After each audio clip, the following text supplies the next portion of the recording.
Hello दोस्तों, आप सभी को मेरा नमस्कार।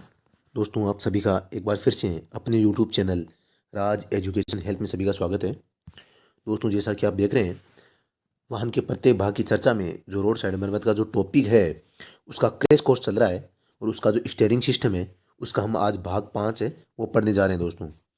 दोस्तों, मुझे पूरा पता है कि एग्ज़ाम है वो नज़दीक आ गया है और जो समय है बहुत ही कम बचा है, तो उसकी आप चिंता न करें। तो मैं इस टॉपिक को वो बहुत ही कम समय में पूरा करना चाहता हूँ।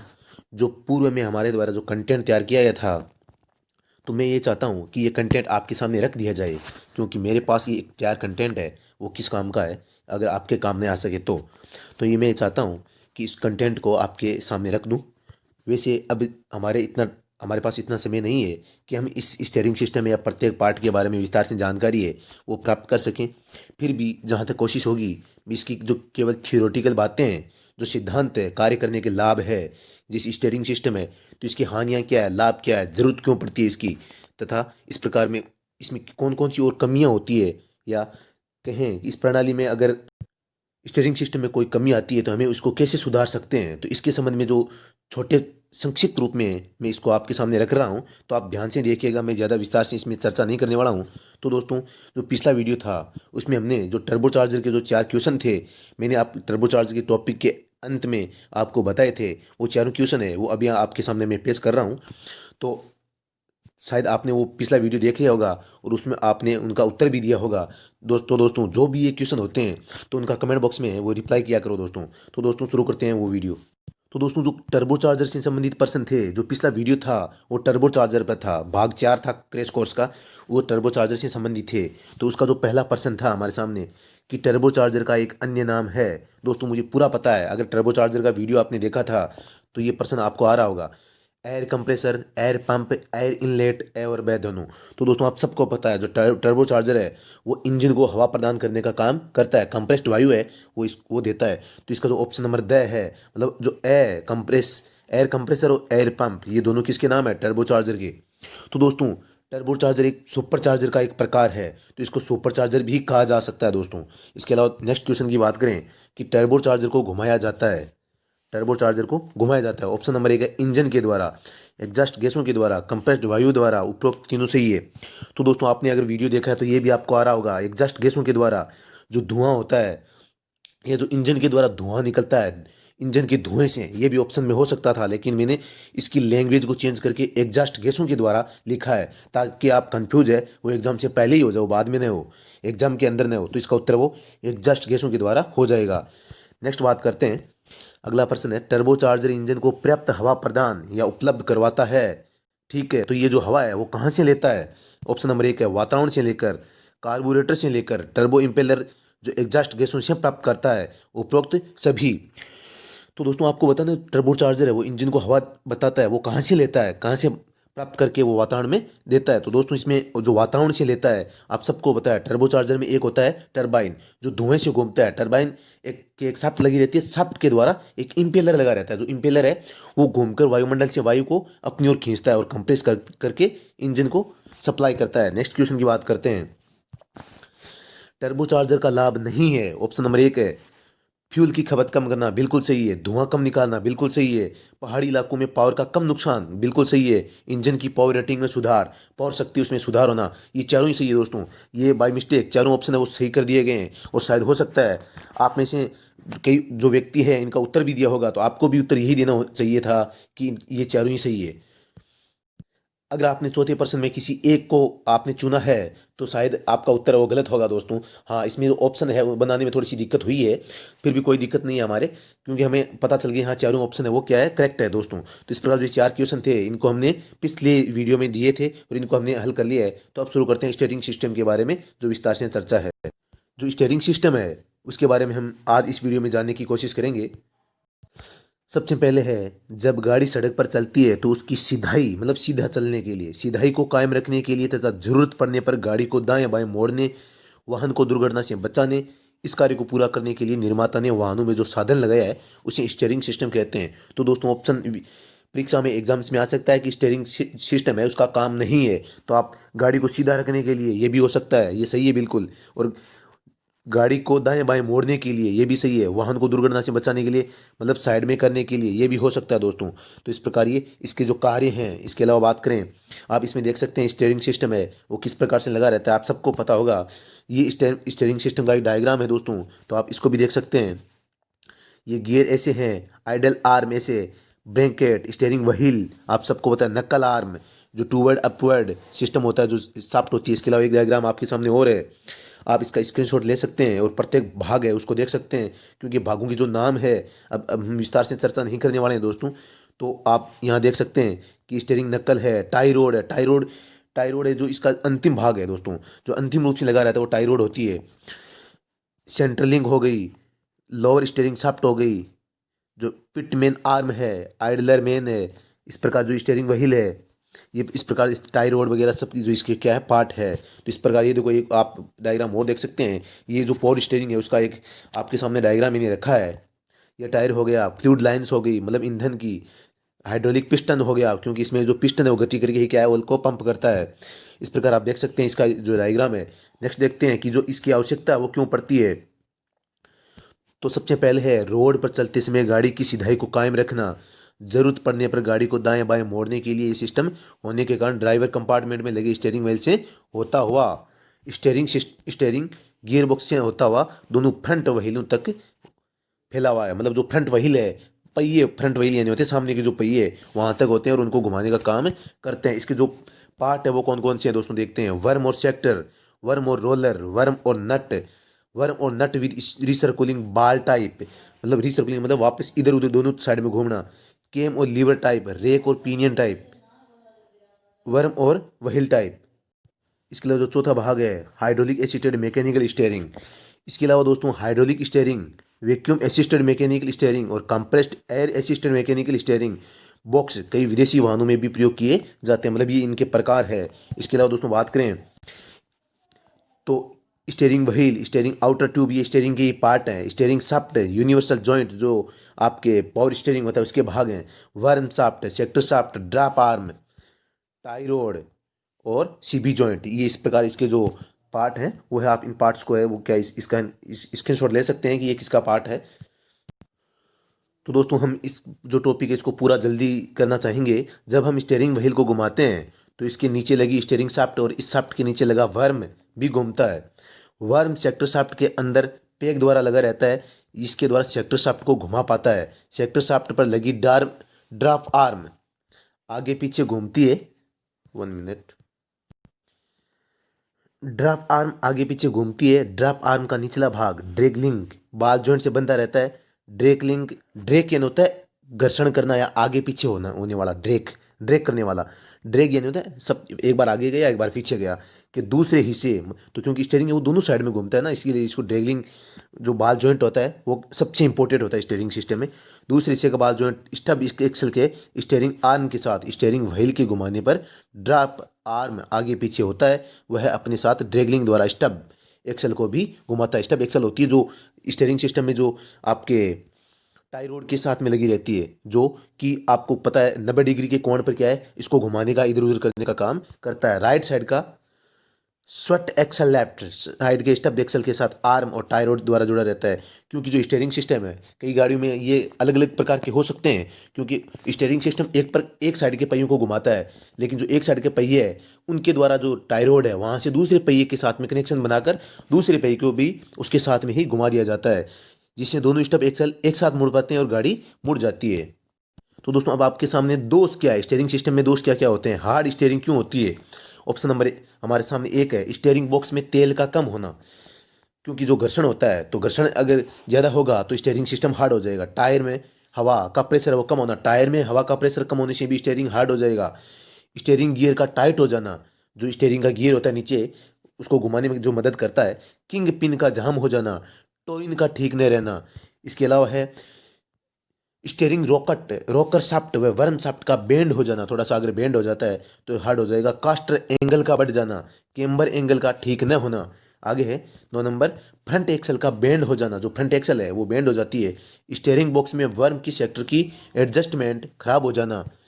इसके अलावा बात करें तो चेसिस के फ्रेम का आगे से बेंड हो जाना, चेसिस फ्रेम बेंड हो जाती है तो भी नहीं होता है। स्टीयरिंग कॉलम ट्यूब का बेंड हो जाना, फ्रंट स्प्रिंग के एक बोल्ट या यू बोल्ट का ढीला हो जाना, स्प्रिंग के मेन लीफ का टूट जाना, सेकल का टूट जाना। तो इस प्रकार जो ये आपके सामने जो मैंने पार्ट रखे हैं, आप इसका स्क्रीनशॉट ले सकते हैं कि जो हार्ड स्टीयरिंग है उनका क्या क्या कारण हो सकता है। तो आप देख सकते हैं शुरू में 1 से लेकर आपके सामने 8 तक ये हो गए, 1 से लेकर 8 तक ये है, और इसके बाद इसका स्क्रीनशॉट ले सकते हैं आप दोस्तों। और इसके अलावा 8 के बाद में है वो फ्रंट एक्सल से लेकर ये 15 तक ये हो गए। तो आपने इसका स्क्रीनशॉट है वो ले लिया होगा। आगे चलते हैं। तो दोस्तों मैं आपको एक बात बताना चाहता हूँ कि आपका जो हाईकोर्ट ग्रुप डी का एग्जाम है उसमें कोई टेक्निकल बहुत ज़्यादा हार्ड क्वेश्चन है वो नहीं आने वाला है। जो बेसिक नॉलेज है वही आने वाली है। इसीलिए मैं आपको ज़्यादा इसकी गहराई में जाकर इसके प्रत्येक पार्ट पर चर्चा करके आपका समय है वो ज़ाया नहीं करने वाला हूँ। क्योंकि दोस्तों ग्रुप डी का एग्जाम है, एग्जाम लेवल को भी देखना बहुत ही ज़रूरी है। अगर हम एग्ज़ाम तो ड्राइवर का दे रहे हैं और लेवल हमारा इंजीनियरिंग का हो तो वो तालमेल है वो सही नहीं बैठता दोस्तों। इस प्रकार जो आपका लेवल है उसके हिसाब से उसमें किस प्रकार के प्रश्न है वो पूछे जा सकते हैं, उन्हीं प्रश्नों के आधार पर जो कंटेंट है वो तैयार करना होता है दोस्तों।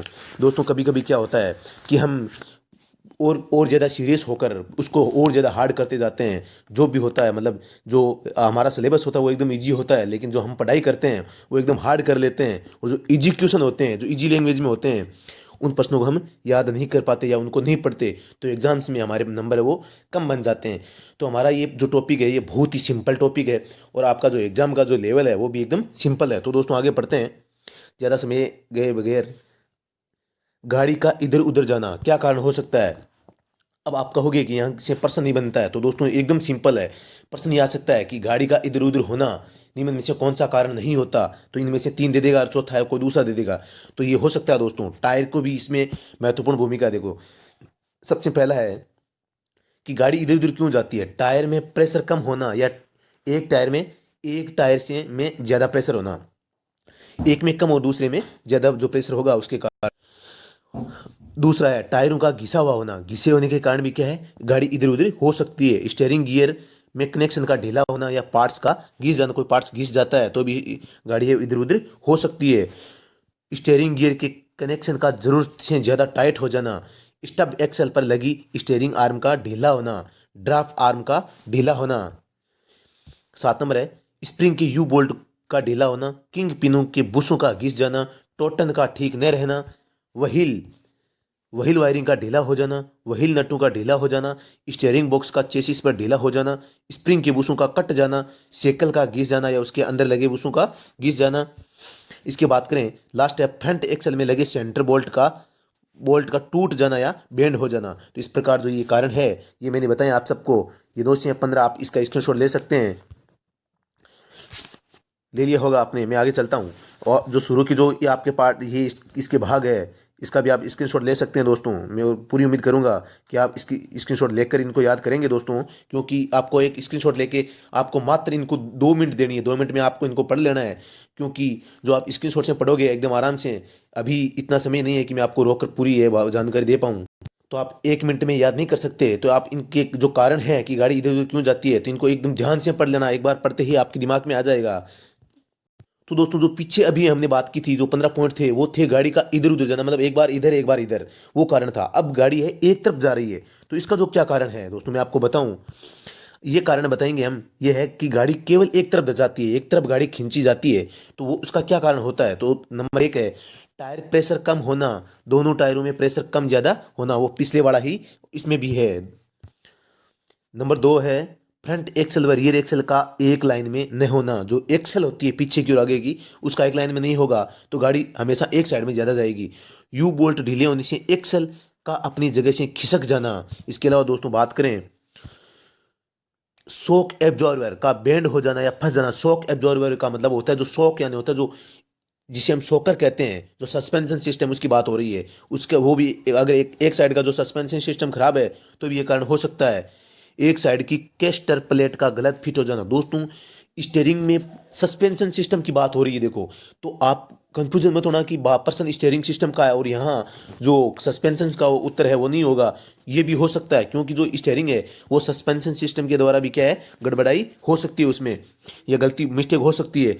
आगे है कैस्टर कैम्बर एंगल का दोनों व्हीलों में फर्क पड़ जाना, एक साइड के स्टीयरिंग आर्म का बेंड हो जाना। इसके अलावा दोस्तों बात करें टोइन का ठीक एडजस्ट न होना, स्टब एक्सल का बेंड हो जाना, स्प्रिंग का टूट जाना या कमजोर पड़ जाना।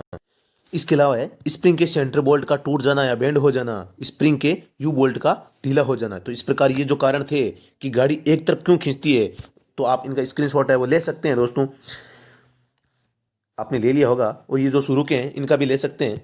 इनके अलावा बात करें अगली, इस प्रकार इसके अलावा भी जो स्टीयरिंग सिस्टम उसको गड़बड़ाने में क्या किसकी मुख्य भूमिका होती है, टायरों के में घिसकर गड्ढे पड़ जाना, टायरों में एयर प्रेशर और ठीक न होना, व्हील टायर्स या ब्रेक डैम का बैलेंस खराब हो जाना। दोस्तों में ये सिंपल चीज़ें हैं, आपको एक देखते ही वो याद हो जाएगी या दिमाग में आ जाएगी, तो इन पर हम ज़्यादा समय वो जाया नहीं करेंगे। स्टब एक्सल के वियरिंग का ढीला हो जाना, ब्रेकों का ठीक तरह एडजस्ट न होना, स्टब एक्सल का बेंड हो जाना। तो इसके अलावा दोस्तों जो हमारा जो ऑब्जेक्टिव टाइप का जो कंटेंट है वो तैयार हो गया है, तो मैं जल्द ही आपके सामने उसको भी पेश करना चाहता हूँ, इसलिए ये टॉपिक है इनको जल्दी जल्दी मैं आपको करवाऊंगा। व्हील का थोड़ा ऊपर नीचे चलते रहना, जो व्हील है पहिया है कभी ऊपर कभी नीचे चलता रहना। इसमें टायरों में एयर प्रेशर का कम या ज़्यादा होना, कास्टर प्लेट का गलत फिट हो जाना, स्टीयरिंग के पुर्जों का घिस जाना या ठीक तरह से एडजस्ट न होना, व्हील जो वियरिंग का घिस जाना और एडजस्टमेंट का खराब हो जाना। इसके अलावा दोस्तों आगे है शॉक ऑब्जर्वर का खराब हो जाना और काम न करना, टोइन का ठीक न होना, स्टब एक्सल का बेंड हो जाना, व्हील टायर्स और ब्रेक ड्रम के बैलेंस का बिगड़ जाना, स्टीयरिंग गियर की एडजस्टमेंट न होना, फ्रंट स्प्रिंग का कमज़ोर न होना। तो दोस्तों इसके बारे में जब आपको विस्तार से बताने की आवश्यकता नहीं है, एकदम सिंपल लैंग्वेज है, मैं भी जानता हूँ और आप भी जानते हैं कि ये जो शब्द है सभी एकदम सिंपल भाषा के लिए गए हैं। अब दोस्तों हमारे सामने आगे का कारण है कि ज़्यादा स्पीड में पहियों का ऊपर नीचे होना या साइड मारना, ये क्या कारण हो सकते हैं। तो व्हील टायर्स और ब्रेक ड्रम का बैलेंस है वो खराब हो सकता है, शॉक ऑब्जर्वर की का ठीक तरह से काम नहीं करना, मतलब जो शॉकर है वो काम नहीं कर रहे होंगे। सावधानी रक्षा क्या की जा सकती है इसके संबंध में, वो देखते हैं कि क्या सावधानी रखी जा सकती है इसके संबंध में। नंबर 1 है स्टीयरिंग फ्री प्ले हमेशा निर्माता द्वारा बताए अनुसार ही ठीक है। स्टीयरिंग फ्री प्ले का मतलब है जो स्टीयरिंग फ्री घूमता है वो बहुत ही कम होना चाहिए, 6 से 8 mm के बीच ही होना चाहिए लगभग। बहुत जितना कम होगा उतना ही आपकी गाड़ी चलाना आसान होगा। स्प्लिट पिनों का हमेशा ठीक हालत में रखना, निर्माता द्वारा सुझाए अनुसार गियर ऑयल का प्रयोग करें और लेबिल हमेशा पूरा रखें। लेबिल का मतलब है जो लेवल होता है ऑयल का, लुब्रिकेंट जो ऑयल है घर्षण को कम करने के लिए। खड़ी गाड़ी में स्टीयरिंग व्हील कभी मत घुमाओ, बहुत इंपॉर्टेंट है, साधारण बातें हैं। तमाम माउंटिंग को टाइट रखना, लिंकेज को हमेशा ग्रीसिंग करते रहना, जो लिंकेज है वहाँ ग्रीसिंग करते रहना चाहिए। निर्धारित अंतराल में गियर ऑयल की बदलते रहना चाहिए। कोई भी तकनीकी खराबी आने पर तुरंत वर्कशॉप में चेक कराना चाहिए, ये नहीं है कि स्वयं ही ठीक कर लिया, अगर स्वयं से होता तो कर लेना चाहिए, लेकिन जो टेक्निकल चीज़ें हैं वो मिस्त्री से ही करवानी चाहिए। तो दोस्तों ये आज का टॉपिक है वह पूरा हुआ। दोस्तों मुझे पूरी उम्मीद है कि आपको ये वीडियो पसंद जरूर आया होगा, लेकिन दोस्तों जो आपको जो मिक्सचर चाहिए वो मुझे पूरा पता है, आपको ऑब्जेक्टिव चाहिए, लेकिन मैं चाहता हूँ कुछ जानकारी है वो पहले हमें इनके बारे में थ्योरेटिकल है या जो सैद्धांतिक बातें हैं वो हमें कुछ समय के लिए थोड़ी बहुत तो करनी ही चाहिए, क्योंकि सीधे डायरेक्ट क्वेश्चन है वो हमसे अच्छी तरीके से नहीं हो पाएंगे, तो इसलिए ये कंटेंट बहुत ही ज़रूरी था। तो दोस्तों इसके संबंध में जो जो ये PDF है इसको मैं अपने जो हमारा जो टेलीग्राम ऐप है उस पर अपलोड कर रहा हूँ, तो दोस्तों आप उसको वहाँ से डाउनलोड करके भी इसको आसानी से वो पढ़ सकते हैं। दोस्तों उसमें अगर किसी भी प्रकार की कोई भी समस्या होती है तो आप मुझे कमेंट बॉक्स में लिख सकते हैं। जो टेलीग्राम लिंक है चैनल है उसका जो लिंक है यहाँ डिस्क्रिप्शन में दे दिया जाएगा दोस्तों। इसके अलावा जो हमारे जो व्हाट्सअप ग्रुप हैं उनसे भी आप जुड़ सकते हैं, उसका लिंक भी आपको इस डिस्क्रिप्शन में मिल जाएगा। तो आप हमसे हैं वो व्हाट्सअप ग्रुप के माध्यम उस वहाँ से भी जुड़ सकते हैं दोस्तों। तो साथियों आप सबका धन्यवाद वीडियो देखने के लिए, और मुझे पूरी उम्मीद है आपको ये पसंद जरूर आया होगा। दोस्तों फिर से मिलते हैं नेक्स्ट वीडियो में, तभी तक के लिए आप सभी का धन्यवाद। दोस्तों अगर आपने अभी तक हमारे इस यूट्यूब चैनल को सब्सक्राइब नहीं किया है तो इसको सब्सक्राइब जरूर करें और तो बेल आइकन उसको प्रेस कर दें ताकि जो आगे इसके आने वाला वीडियो है उसकी जानकारी मिल सके। तो दोस्तों मैं आपको बता दूं 10 जनवरी से हमारा जो मॉडल टेस्ट सीरीज है वो स्टार्ट होने वाली है, तो उसको देखना बिल्कुल भी ना भूलें दोस्तों। उसमें प्रत्येक टॉपिक है उसको विस्तार से, प्रत्येक टॉपिक के जो सारे क्वेश्चन है उनको ऐड करते हुए बहुत ही अच्छा कंटेंट है वो आप सबके लिए लेकर आने वाला हूं दोस्तों। तो आप उस मॉडल टेस्ट सीरीज को तो किसी भी हालत में वो मिस न करें। 10 जनवरी से पहला मॉडल टेस्ट है वो आपके सामने मेरे द्वारा रख दिया जाएगा, और आपको जानकर बहुत ही खुशी होगी कि इतना अच्छा कंटेंट उसमें है कि आपके एग्जाम्स में आने वाले क्वेश्चन ही उसमें रखे जाएंगे। जो फालतू चीज़ें हैं इसके अलावा एक्स्ट्रा चीज़ें हैं वो उसमें एक भी जो प्रश्न है वो नहीं आएगा। तो अभी के लिए बस इतना ही। आप सबका धन्यवाद। जय हिंद जय भारत।